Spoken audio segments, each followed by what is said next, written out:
Bonjour, bienvenue sur Je suis née 3 fois. Nous sommes aujourd'hui avec quelqu'un que vous avez déjà vu, Florence Becker, qui nous vient de Strasbourg, voilà, qui travaille au CHU de Strasbourg, et qui est. psychologue, clinicienne. Mais du coup, psychologue clinicienne, tu n'es pas autre chose que psychologue clinicienne. Tu n'es pas psychothérapeute. Non, psychologue clinicienne, c'est un diplôme qui est protégé, qui est reconnu. Et voilà. Et Et est-ce il que y a tu peux différentes, nous en dire plus? il y a différentes spécialités entre guillemets de psychologues, puisqu'il y a des neuropsychologues, il y a des psychologues qui font des thérapies comportementales, de l'hypnose, etc. Voilà. Donc moi, psychologue clinicienne, c'est un travail sur l'écoute, c'est-à-dire la parole, faire émerger la parole chez la personne et puis l'accompagner dans sa recherche de sa vérité. Il y a plein de gens qui posent souvent cette même question, mais finalement, si je vais voir un psychiatre, un psychologue, un psychothérapeute, est-ce que c'est pareil? Pas du tout. Donc, comme je disais juste avant, le diplôme de psychologue est reconnu. Le diplôme de psychothérapeute n'est pas reconnu, c'est-à-dire que n'importe qui, le boulanger du coin, peut décider de s'installer comme psychothérapeute et faire de l'hypnose ou de la panothérapie, le pain. Et peu importe ce qu'il fait, il n'y a pas de reconnaissance, mais donc il n'y a pas de protection non plus par rapport à la loi. Et psychiatre, c'est un médecin, donc la psychiatrie, c'est une spécialité de la médecine. Donc un psychiatre peut faire ce qu'il veut comme spécialité dans psychothérapie, c'est-à-dire qu'il peut faire de l'hypnose, des thérapies comportementales, de la psychanalyse. Il prescrit des médicaments, c'est le seul à prescrire des médicaments dans les psys. Les psychologues ne prescrivent pas de médicaments et ils peuvent faire différents types de thérapies. Donc psychologue clinicienne, moi je me réfère à la théorie psychanalytique. Et je te pose cette question pas tout à fait innocemment. Je me souviens à Paris, j'avais un problème par rapport à un patient et je découvre qu'il y a un thérapeute à côté en bas de chez moi, voilà, qui s'est installé. Et en fait, il me dit oui, je suis bien psy. Et sur le coup, vu que je lui disais que j'étais psychologue, et je lui disais est-ce que vous êtes bien un collègue, il me dit oui, j'ai pas redemandé. Et en arrivant au cabinet, je me retrouve avec un homme de à peu près 62 ans. Parce que, j'ai su après qu'il avait 62 ans. Et quand je lui parle de la personne, il me dit ah mais non, c'est pas du tout possible. Alors je lui dis bah, pourquoi vous dites ça? Il fait ah non, mais moi, ça fait 6 mois que j'ai fait des stages. Et en fait, voilà, donc c'était aussi une vidéo pour vous rappeler qu'il y a plein de spécialités. Demandez quand même depuis combien de temps les gens sont formés, qu'est-ce qu'ils ont fait, quel diplôme ils ont. Voilà. N'hésitez pas, vous êtes en droit de demander, j'allais dire, où vous mettez les pieds. Et pas que les pieds, c'est-à-dire il en va aussi de la parole que vous allez déposer. Il y a sûrement beaucoup de très bons psychothérapeutes, au sens où ils ont des techniques et ça fonctionne bien, mais il y a aussi beaucoup de charlatans. Alors il y a aussi forcément de mauvais psys, mais voilà. Je pense que c'est important si vous êtes dans la démarche de consulter un psy, quelle que soit la suite de psy, de vous renseigner, de ne pas hésiter à changer, de suivre votre intuition quand vous êtes en face de la personne, quand vous sentez que cette personne-là, vous n'arriverez pas à lui parler, vous allez ailleurs. Voilà. T'as vu combien de psy, toi, avant de choisir Oh là là, j'ose pas le dire. moi, je vais le dire, 5. Et j'ai vraiment été chez des psys où, à la fin, j'étais un peu embêtée, mais je savais que j'avais pas envie de leur parler. Et c'est un psy qui m'a dit mais soyez très à l'aise, vous me rappelez si c'est ok pour vous. Et en fait je me suis rendu compte que cet espace de liberté j'en avais vraiment besoin pour pouvoir dire oui ou non. Et c'était pas contre lui, c'est moi. Voilà, c'est moi qui avais besoin à ce jour-là d'un homme de cette taille-là, de ce poids-là, de cet âge-là, de cette expérience-là. Il n'y avait pas de jugement, c'est pas par rapport à lui, c'est par rapport à vous. Donc faites-vous confiance. Il faut se faire confiance et c'est beaucoup du ressenti. Et ce que j'ai oublié de dire aussi par rapport aux psychiatres, ce sont les seuls qui sont remboursés, les consultations sont remboursées par la CPAM. Il vous fait une feuille de soins parce qu'il est médecin. Comme une spécialité, quand vous allez voir le dermato, l'ophtalmo, psychiatre, c'est pareil, c'est une spécialité de la médecine. En revanche, les psychologues, psychothérapeutes ne sont pas remboursés.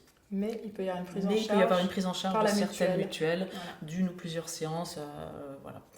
Et alors souvent aussi, ce qu'on peut ajouter, c'est que les psychiatres, ils sont souvent assez débordés. Du fait qu'ils soient remboursés aussi. C'est des séances souvent très courtes et parfois ça suffit pas. Il y a beaucoup de personnes qui ont besoin de temps, ne serait-ce que pour se poser. Je veux dire, 10 minutes, ça suffit pas. Chez les psychologues, psychothérapeutes en général, c'est beaucoup plus long. Il y a plus de temps. en général. Et si quelqu'un me dit d'aller voir un psy, franchement, c'est parce que je suis fou. Alors, il n'y a pas besoin d'être fou pour aller voir un psy. Ce qu'on appelle la folie, c'est de l'ordre de la psychiatrie, et c'est l'extrême de la psychiatrie. Ou même des psychiatres qui font de la psychanalyse, ils ne font pas de la psychanalyse avec des fous, entre guillemets, c'est-à-dire, quand on dit fou, c'est des gens qui délirent, qui sont dangereux pour eux ou pour autrui, et qui ne sont plus eux-mêmes, qui ont besoin souvent d'un traitement de choc. Voilà, c'est pas du tout de la folie d'aller voir un psy, c'est de se sentir en désaccord avec soi-même, c'est d'avoir l'impression de toujours refaire les mêmes erreurs, d'être dans une espèce de cercle vicieux, d'une spirale.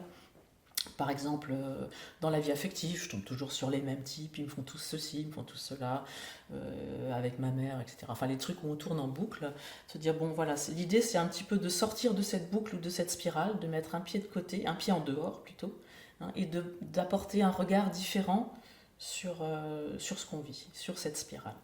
Et alors, souvent les gens disent, ouais, mais moi je me fais ma psychothérapie toute seule parce que je réfléchis à ce que je fais, comment je vis les choses, etc.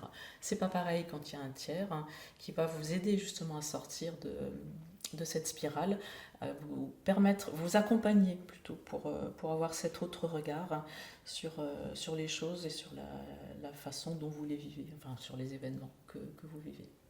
Donc presque je pourrais aller mieux en allant voir un psy. L'idée c'est d'aller mieux. C'est pas non plus miraculeux, hein. Il faut savoir qu'il n'y a pas non plus, enfin selon moi et à ma place, hein, du côté plutôt de la psychanalyse et de l'écoute, on va pas chez un psy 2 mois et c'est réglé, ou bien 10 ans, 20 ans, ça c'est selon vous. C'est vraiment un chemin qu'on parcourt vers soi-même. Et le psy est là pour vous accompagner, pour vous soutenir, hein, pour vous donner la main parfois quand il y a des grosses pierres sur le chemin. Mais l'idée c'est vraiment ça, c'est d'être beaucoup plus authentique, d'être beaucoup plus soi-même et d'être en accord tout simplement avec soi-même, voilà, faire tomber les masques. Et c'est dur de demander de l'aide. C'est toujours difficile, ouais, c'est vraiment une démarche qui est compliquée. Enfin, qui est compliquée, qui engage. Qui est coûteuse. Ouais. Qui est coûteuse et qui engage. Ouais. Il y a un patient qui est arrivé, que je voyais un peu coincé, et je lui dis, vous savez, le plus dur, vous l'avez fait. Il me dit, ah bon? Je fais, ah bah vous avez décroché votre téléphone, vous avez pris rendez-vous. Il m'a dit, oh, j'ai mis 6 mois. Je vous crois. Ça peut même être plus long. Ouais. Le plus long que j'ai, c'est 11 ans. Ah oui. Un monsieur, sa femme lui a donné il y a 11 ans, il m'a dit, je vous appelle, je suis prêt. Et je dis, mais votre nom me dit vraiment quelque chose. Il me dit, oui, vous avez vu ma femme? Ah oui, il y a 11 ans. Il fait, bah voilà. Et ça, c'était grâce à la Covid. Ah oui. Bon, voilà. Il y a eu quelque chose qui était resté à cet endroit, je peux déposer ma parole. Ma femme, pour lui, ma femme m'a dit que c'était possible.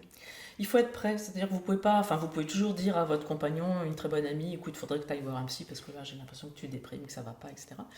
Voilà, vous ne pouvez pas faire à sa place, vous pouvez que lui dire. Il faut que ce soit le moment pour la personne. Et ça, on ne peut pas savoir, hein. C'est vraiment une démarche personnelle, ça peut prendre énormément de temps. Moi, j'ai souvenir de patients qui téléphonent, qui prennent un rendez-vous, je sais que ça leur coûte, ils viennent, ils disent non mais ça va mieux depuis que j'ai téléphoné. C'est jamais réglé. Ah, tu travailles même en amont en fait, c'est ça? Mais le travail en amont, je rigole, mais il est vrai de vrai, c'est-à-dire que même le nom, quand vous choisissez votre psy, le nom que vous allez prendre pour peu que vous ayez dans l'annuaire, c'est jamais du hasard. Et homme ou femme? Homme ou femme. Oui, ça aussi une chose importante. Posez-vous la question, est-ce que je parlerai plus facilement ou plus librement à un homme ou à une femme? C'est pas pareil. Et ça peut évoluer au fil du temps. Tout à fait.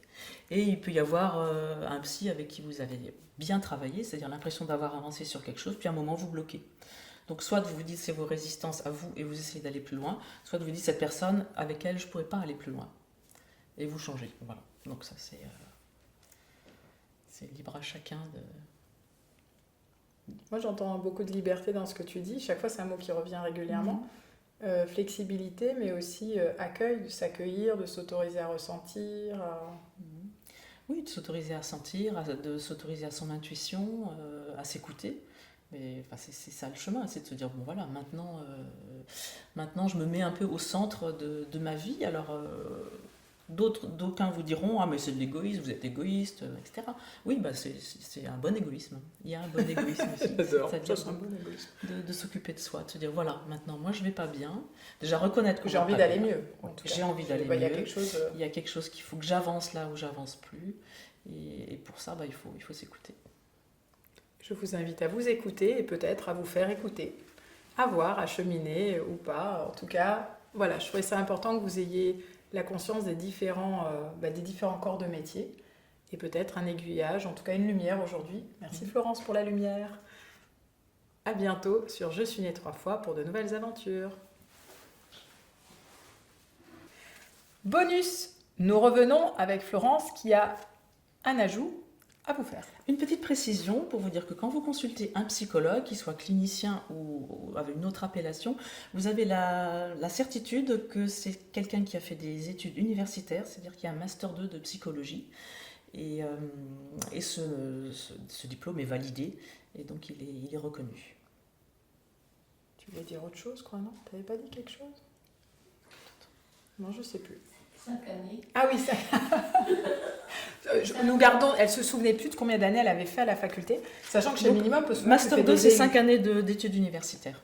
Et après, vous pouvez vous amuser, faire des diplômes universitaires supplémentaires, des DU, qui vous permettent de diversifier, d'apprendre, de continuer avec des thématiques merveilleuses sur le transculturel, la psychosomatique. Enfin, c'est faire de la recherche. Ou faire de la recherche. Et voilà.